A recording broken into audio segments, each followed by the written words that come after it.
Welcome to Anime Out of Context, a comedy review show hosted by a basement dweller who grew up scrounging terrible fan subs on sketchy websites prior to the convenience of modern streaming, alongside a willfully ignorant soul whose only knowledge of anime comes from the shows forced upon him here. This show will contain spoilers, incorrect information, and copious amounts of adult language. Our hosts are not experts on any topic, and everything they say should be taken with a grain of salt. Thank you for listening, and enjoy.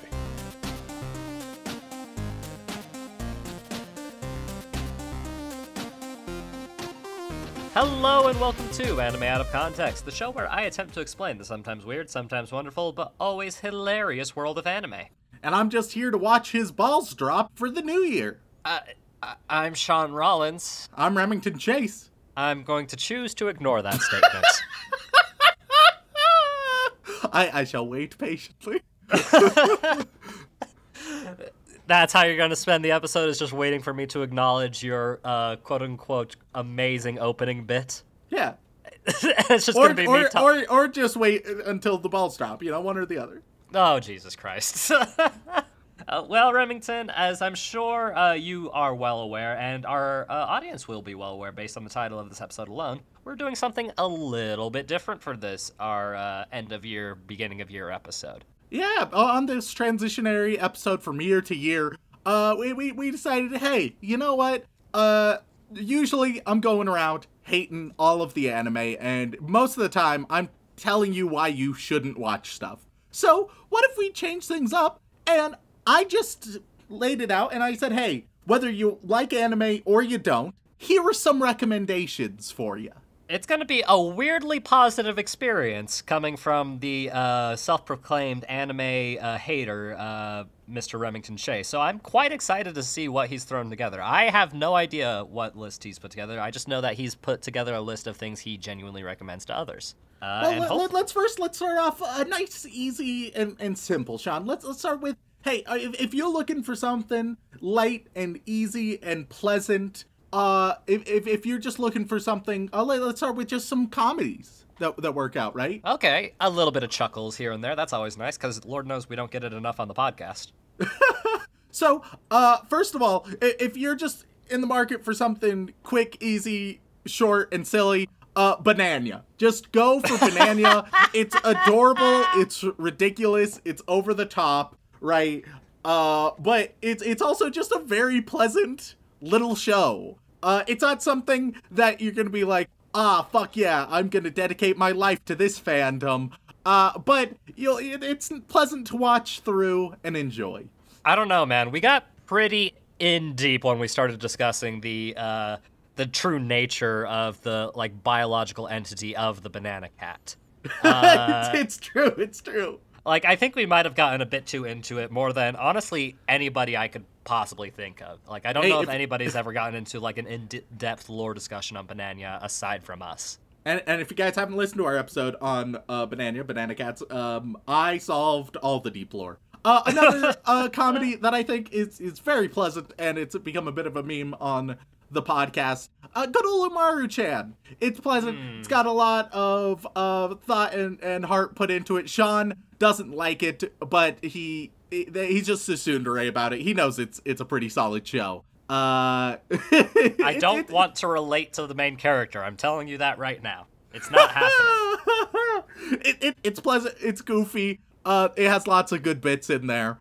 Now, similarly, on a light note, but now let's start getting not just funny, but very wholesome.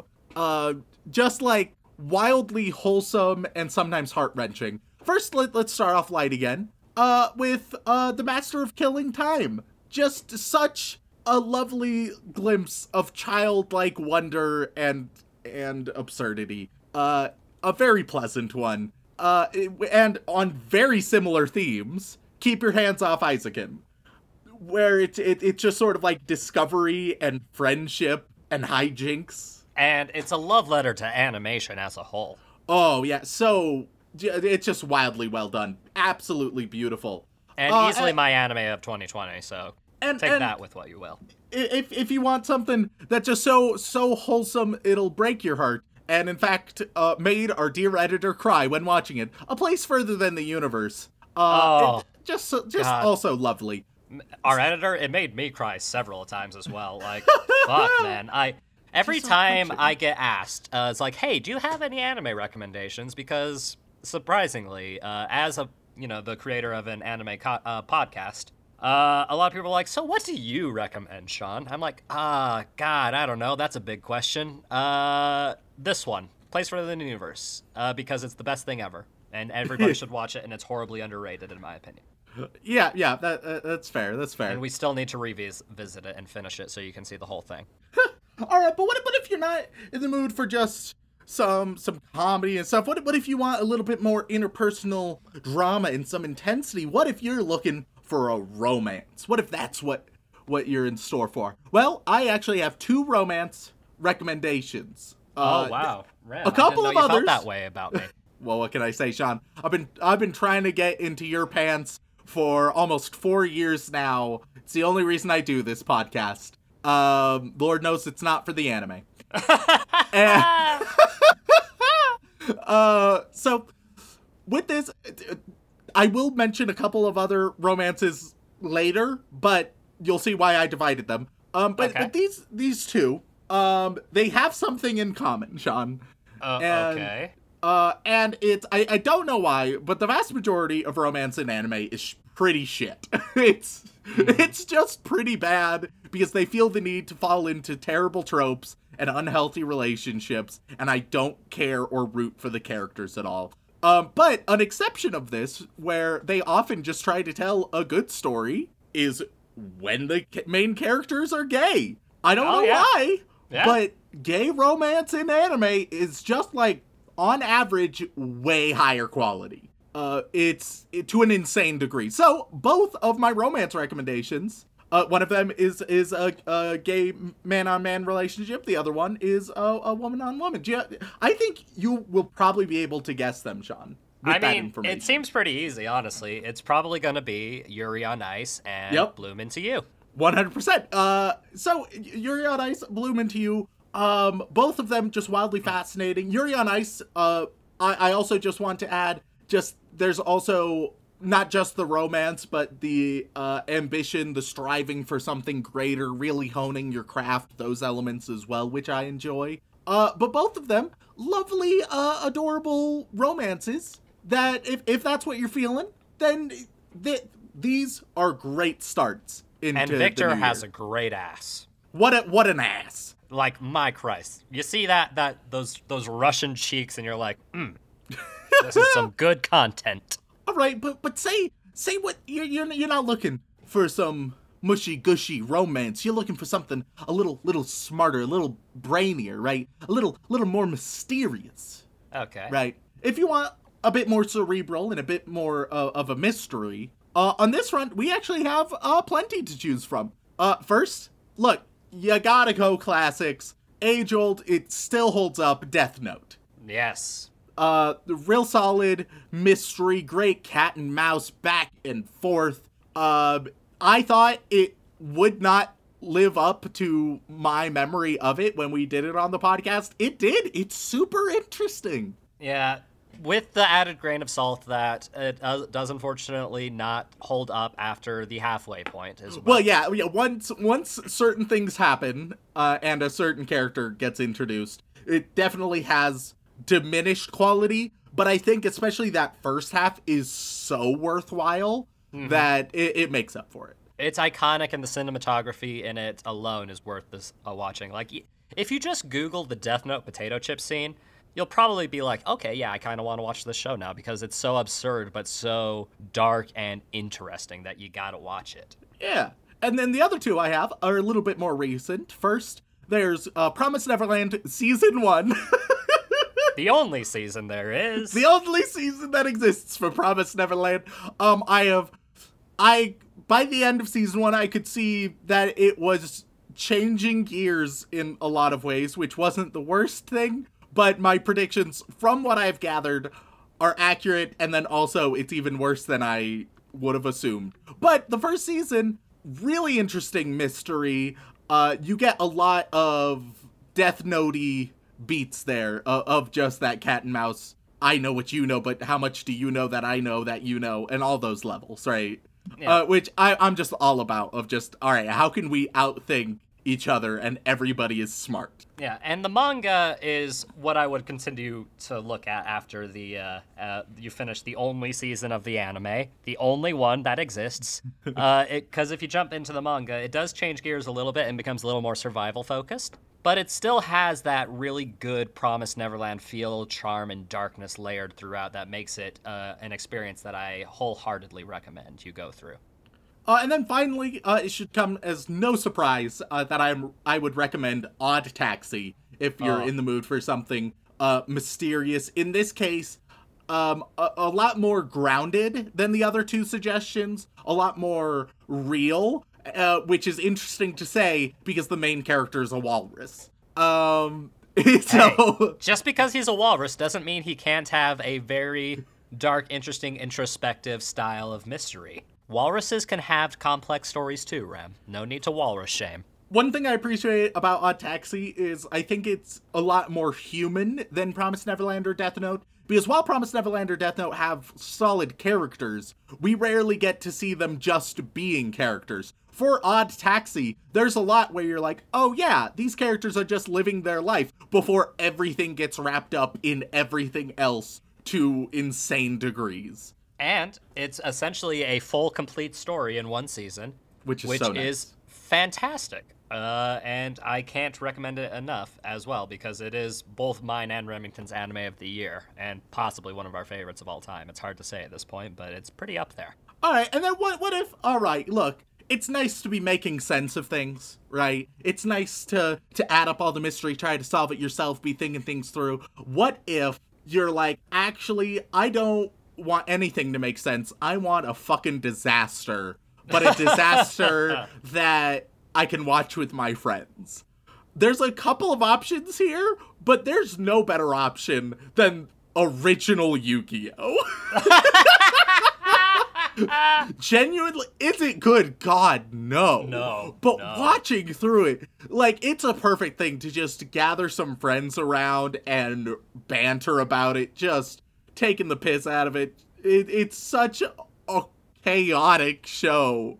Good God. Yes, and if you care about, like, strategy and card game rules and things like that, you're not going to find it in the first season of Yu-Gi-Oh! No, first season of Yu-Gi-Oh! It is chaos incarnate, but hey, if you're like, hey, I just finished watching The Room and was wondering what anime I should watch next, like, Yu-Gi-Oh! Probably. So that's a different kind of suggestion. But what if you're like, no, I'm not into that type of stuff. In fact, what I want is some high art, right? I want something beautiful and meaningful, and preferably between 90 minutes and 2 hours. Well, perfect. I got a couple of great movies for you as well. Wow. First, all of these are going to just like tug at your heartstrings, be absolutely beautiful and gorgeous. First, let's handle the obligatory Ghibli recommendation. All right, if you want to watch a Ghibli movie, which one am I going to be the one recommending to you? Well, I've long maintained, and this has been established every single time, that the Ghibli can't do plot worth a damn. Love the characters, love the humanity, love the beautiful art and the world building. The plot's never good. So the question is, which Ghibli has the least amount of plot and the most amount of heart? And I think my runner-up is probably Kiki's Delivery Service, but I'm probably going to go with Totoro. Famously, our episode 100 and the episode that we were challenged not to swear in, which you broke within like the first 2 minutes of recording the second half. Like, it was impressively quick. I also apparently broke it in part 1 that we didn't even notice. Yes. Which says a lot about us in terms of our vast vocabulary, that some of our filler words are naughty little swears. What can I say? Totoro brings out the obscenities in me, darling. Nothing makes me want to say fuck like Totoro. You just see him and you're like, oh, fuck. Oh, God, please do not fuck Totoro.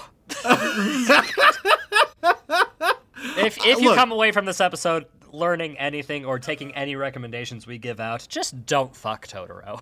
All right. I have no interest in fucking Totoro, but is Totoro fuckable? 100%. Oh, yeah. But Totoro can get bitches. Like, I'm not going to be one of them bitches, but he can get the bitches. Oh, God. What's next? You're going to have to rank all of the, famous anime mascots by fuckability? I don't think that's something we want to promise. Hashtag Totoro gets bitches. Moving on from Ghibli, a couple other things that, movies that you can watch. Your Name. That's going to be a nice little gut punch, as well as just absolutely stunning visually. And down that exact same vein, Weathering with You. Lots of parallels to be drawn. You really can't go wrong with any of those recommendations. Yeah, no, Makoto Shinkai films in general are fantastic that way. All right, what if you like, I don't need any of this. I don't like things to be bright and pretty. I want things to be gritty, dark. Let's talk about a couple horror recommendations. That's horror with an extra R at the end there. Remington is not suggesting that we talk about some sexy films right now. Some gritty horrors. All right. Oh, God. First gritty horror. That sounds like the worst dive bar name. The Great Leeching Elizabeth. Oh, Jesus Christ. She will suck the life right out of you in more ways than one. Oh, God. All right. So, I'm so sorry. Recommendations on this front. Look, a weird recommendation, not necessarily for quality, but it's some spooky nonsense. Like Corpse Party, it's got spooky nonsense, all right? Oh, yeah. If you're looking for spooky nonsense, if you want, like, sort of this just shitty B-horror movie vibe. With lots of violence and gore. Like, Corpse Party is a fairly decent choice, even if the quality isn't always there. For a little bit of a higher quality, but down that same vein, you can go with Another. Neither of these are masterpieces by any means, but they scratch that spooky itch. Unlike Remington's gritty horrors. Unlike the gritty horrors, they do not scratch that itch. They consume that itch. They take that itch upon themselves. They become that itch. All right, where were we? Okay, so, horror, that's like my genre. Right, right. I love horror. A genre I don't like is shonen trash. Shonen trash, sort of in this adventure action section of things, but it's obligatory. I gotta cover it because it's wildly popular. People are gonna enjoy it, right? So, all right, if you're shonen trash, if you want something action-packed, sometimes formulaic, then I got two recommendations for you. Okay, I'm curious as to what these are because I honestly wasn't expecting these to be on the list. First of all, My Hero Academia. Pretty solid show. Start from episode 10. Okay. Just skip the first 10 episodes of season 1 and you're off to the races. I assure you, I guarantee you, you miss nothing of substance. Anything important will be recapped repeatedly. All right? It's gonna be okay. Sean disagrees. I can guarantee you'll be all right. If anything, I think watching it through, getting some context in it, and then it might make the first 10 episodes more tolerable. But first 8 to 10 episodes, like, they're pretty trash. After that, it gets pretty decent. I will also say the manga is really heating up right now, and it's quite entertaining. A show that I think is probably a little bit better, or at least more consistent in quality, because I didn't have to want to skip a bunch of episodes. Full Metal Alchemist Brotherhood. It's a solid shonen, very popular. I only know Brotherhood, so I have no opinion on the original, but I've heard it's more streamlined, which in my opinion works in its favor, though it can cause some pacing issues. But overall, it's a solid experience. It builds the world nice and quick, introduces you to a bunch of characters, makes you care about them. It's solid stuff. We really got to finish our revisit episode on that. And so, those are all of my recommendations. Holy shit, Rem. Like, that was actually a very well thought out, put together list. Like, I decided I was going to put some effort into it. I was going to think it through. So, if you haven't seen any of those, I'd recommend it, and then listen to our episode about it. But also, if you just have a friend out there who's like, where should I start with anime? I think choose a genre that I mentioned, and all of these are pretty good starting points. Genuinely, I have no issues with any of Remington's recommendations. Like, the only ones that kind of are a bit of a meme are obviously Banana and Umaru-chan. But I'm not gonna disparage people from watching them at this point. I mean, it's fair to put some memes in the comedy section. I would hope so. I would hope so. And plus, they made you laugh so much, Rem. And that weird, like, very creepy moe laugh that you get every time you see something incredibly it's cute. so cute. Like, still to this day, years after we first covered it, if I show Remington the original opening to Umaru-chan, he still gets the giggles. I lose it. I don't know why. It's just how it goes, man. And it blows my mind that it still works to this day. It's like a Pavlovian response every time I show it to him. Oh, man. Although instead of drooling, he laughs like a small school child. It's true. It's true. But honestly, Rem, really solid list. Before we close this episode out, though, I have one question to ask you. That's kind of the opposite vein. If you had to choose one anime that everybody should avoid like the plague for the rest of existence, which one would it be? All right. So this is a difficult one because there's a lot of ways to interpret this question. Right. Because there's quite a few like shitty ones that like no one knows about, so there's no need for me to like give a PSA. Exactly. Like you need to have like X-Arm, for example, is probably the worst made anime of this year, but you don't need to be a rocket scientist to understand that you shouldn't watch it. Yeah, like people are generally aware. I would say a few options. One second, let me quickly. I'm gonna try to take this seriously. Review some anime covered. So I think a lot of people would expect me to say something like, for example, Sword Art Online, right? Right. But I think Sword Art Online, it could be enjoyable in the sense of like you and your friends tearing it apart, blah, blah, blah. While also I recognize that there's some value for what it did just for the isekai genre generally, right? So almost as a historical piece, it can have value, even if as a show, it is terrible. Then my mind, of course, not too far away, goes like Attack on Titan, which I is more likely to be chosen for this by me, because unlike Sword Art Online, where a lot of people can at least recognize it's trash even if they like it, so many people just aren't aware. Like, they're like, no, you don't understand, it's deeper because it's dark. And I'm like, that's not how that works. No, that's not how it works at all. So I think I would probably go, my mind's immediately thinking, the most harmful shit, right, is I'm gonna say any show with a wildly popular gacha game associated with it.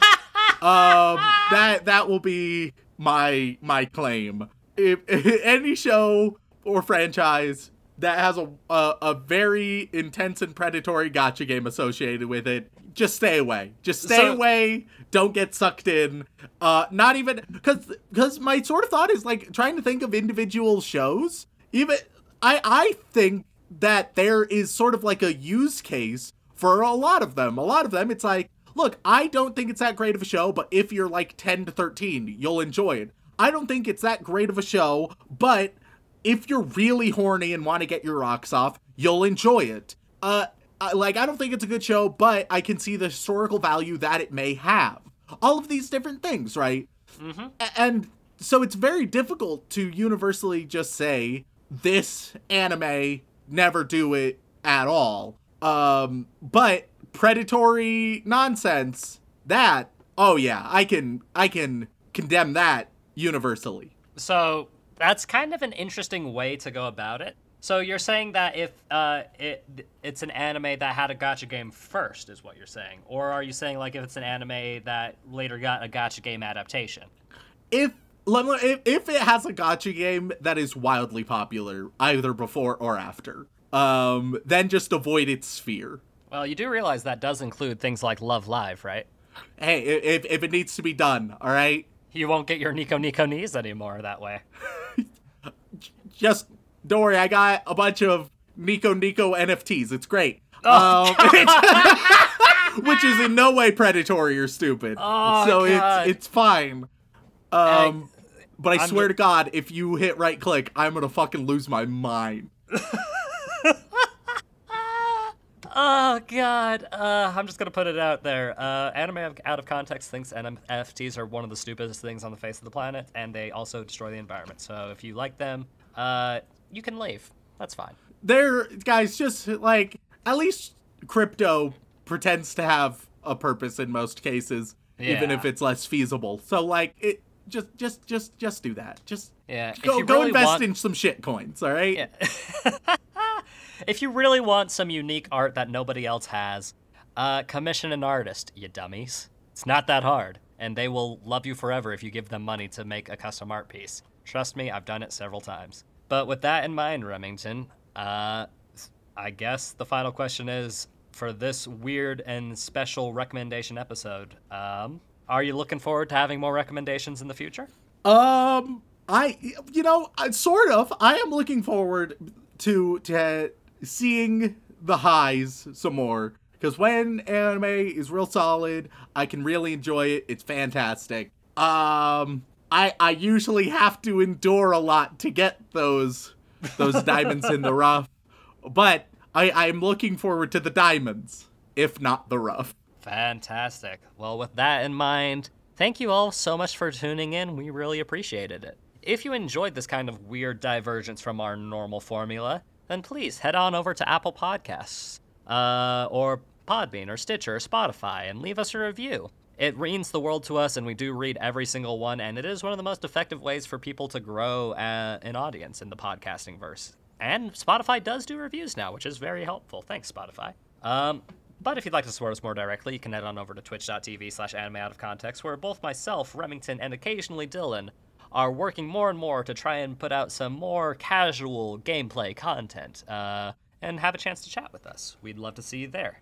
And if you'd like to support us even more directly than that, then you can head on over to patreon.com/animeoutofcontext, where you can gain access to all kinds of lovely bonus material, including having the opportunity to have your name read aloud live on the podcast. So, Rem, who are we thanking this week? As always, we would like to send our regards to all of our bland bitch protagonists, as well as our magical girls.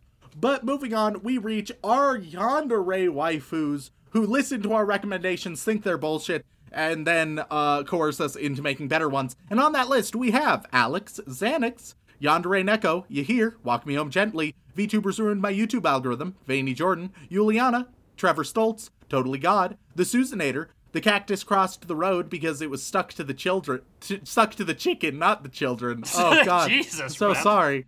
That Film Guy. Thank you, Rem Daddy, for the Torador Christmas episode. Ooh. Oh, God. Sticky Jelly. Spark Project says, you motherfucker, you're totally right. Remington and I laughed the whole damn episode. Sorry, Mother.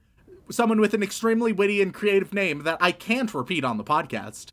Since Rem wished for freedom, I will suggest anime that have white sword sets. Do Mushoku Tensei, please. Silent Secondary. Char? Senpai ga Uzai Kohai no Hanashi, everything I wished it would be. Sarah Birch, Sammy Pritchard, Salty Pretzel, Ross Palmer, Remington's fave waifu, Rias Gremory, Remington Merrill, Remington give next tier different types of wooden barrels, oak, etc. Rem, it's been 5 years, you still owe me a Madoka Magica revisit, as if I don't control that shit. Ready it also has not been 5 years. Yeah, it has almost been 4. Power Fantasy MC, but every time he uses his power, he gets less screen time. Nope Rope 89, no waifu, no laifu. No clever shit this time, we had to postpone Ice and Ice to 2023 because COVID. I'm sad and stressed, I don't like disappointing people. It's all gonna be okay.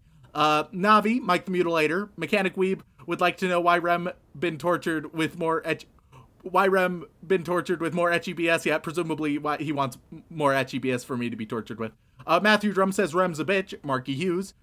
Malkachop 92, Luke-O, Luke Offenberger, Lucifer, Lonely Geek 23, Locked in Daddy Rem's Basement, Don't Send Help, Kazu Morocco, Casey Mosley, Cassidy, Just a Traveler, Jax, Jam Hands, Ichigo Simp 015, I Remington enjoy Moe Lolly Girls, I Remington am known as the voice of the people and those people say Toradora, I guess you're on Keter duty, Ayaha, you thought this was another Green Day repeat, but it was me, Dio. Hunter Davies. How much does an Allfather need to donate per Patreon to get a JoJo's Revisit? I'm thinking 5 per to make a wish. Hashtag union. Yeah, well, we are going to be very reluctant to accept further unionizing. Yeah, no, it worked once and it worked really well, but I'm gonna squash the. I'm gonna be like most capitalist companies in this country and say that it's gonna take a lot for a union to work a second time around. All right, and now let's get a bit cursed. Hey, you slob on my knob like corn on the cob, then give me head like Rem in bed. Do a moan, and then it gets cut off. Oh God. Hey Rem, let me tongue punch your fart box. Fitting follow-up. Good job, says me Scuggling, Michael Dolan. Ghostly Bishi character Samar has ruined my life. Fuck of love, Fox and Boy. Fern the Man wants a K-On! Revisit next Christmas. Farmer Weeb wishes everybody a great 2023. Fallen Ghoul, Dracula United Hentai Production Manager. Jesus.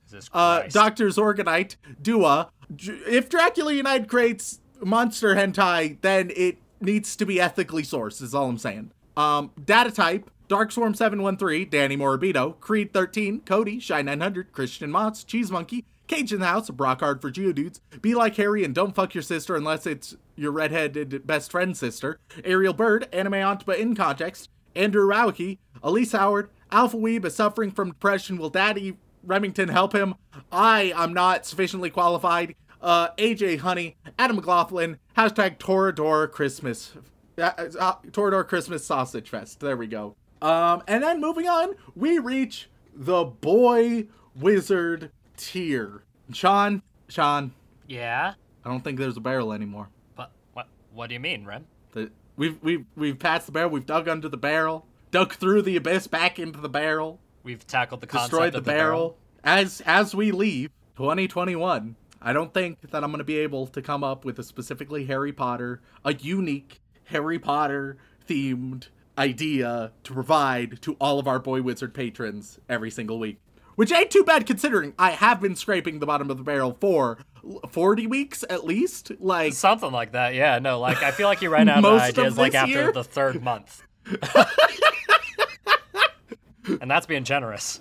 So to send off the barrel, as it were, everybody is just gonna join me, and every boy wizard will join me in saying so long to the barrel as I figure out what to do next year for all of our boy wizards. So why procrastinate? That's complicated. Why continue fear? I think of admitting a task seize, of not knowing why one can't stop. To you, I have to say.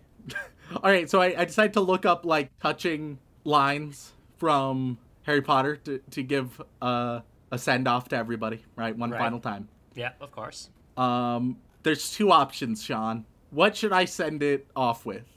Should I degrade muggles or give a small treat? I shall not clarify.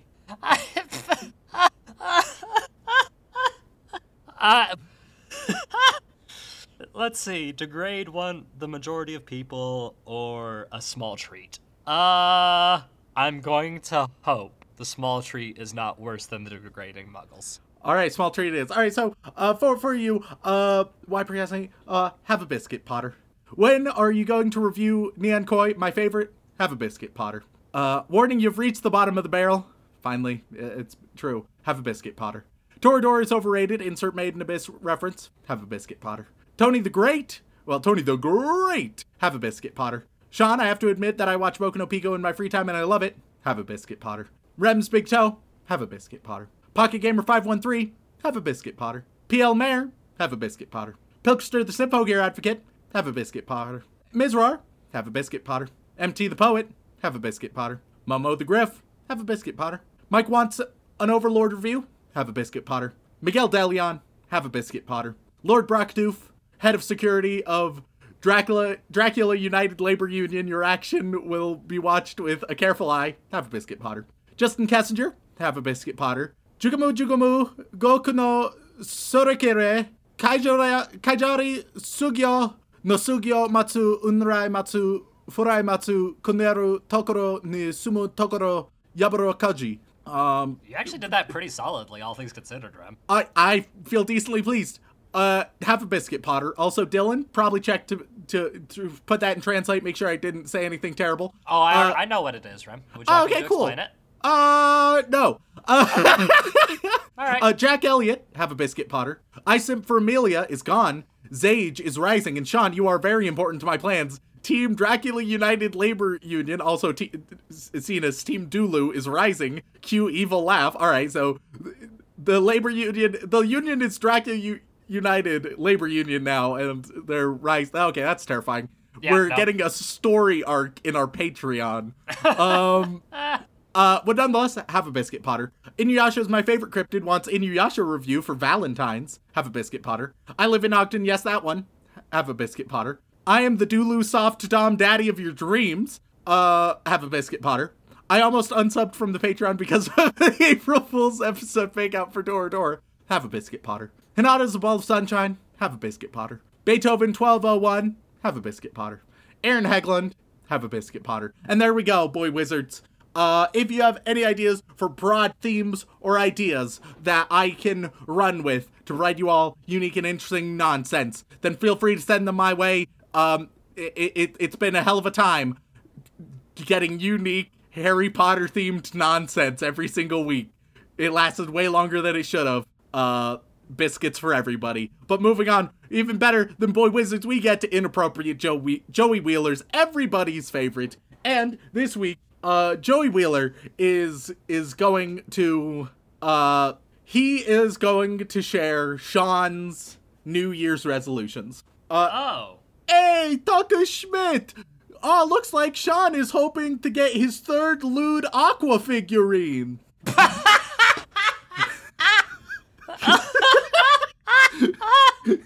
What a fucking poll! Holy shit, Red! Hey, Silicon Spectre! Looks like Sean is hoping that he'll make his collection of Dakimakuras crusty enough to have structural integrity to make a Dakimakura castle. Oh, God. Don't think about that one too much. Oh, God. Hey, Pope of the Church of Remington Chase! Find the Remington under the mistletoe next year and sabotage his current long-term relationship. That's pretty fucked up. Pretty fucked up there, Ukes. And last but then we have my dear old mom. Let's see, next up on the list, cry every other day rather than every day. Oh, that was just sad. That was just distressing. You should see a therapist, Ukes. And last but not least, the man head and shoulders above the rest, Dylan Hayden. Let's see. I don't know, something with the podcast. Dylan, put goal here. Oh, perfect. There we are. Oh, God. Just too lazy to write his own podcast goals. So there we go. Thank you everybody for tuning in. If you want to reach out, whether it's for a comment, question, feedback, or recommendation, tweet us at AnimeConPod on Twitter, or send an email over onto animeoutofcontext@gmail.com. Once again, guys, thank you all so much for tuning in. It's been a wonderful year, and we hope to have another great one with you. We love you all very much, and as always, don't fuck your sister.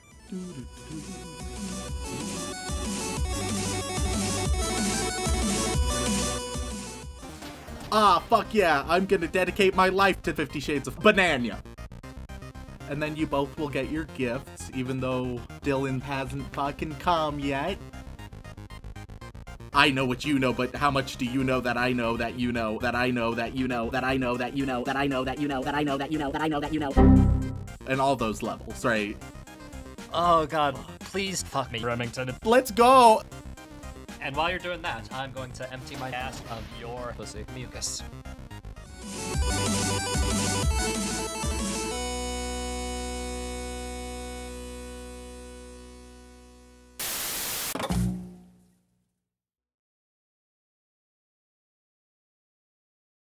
And then I also got him a cookbook, 50 Shades of Cock.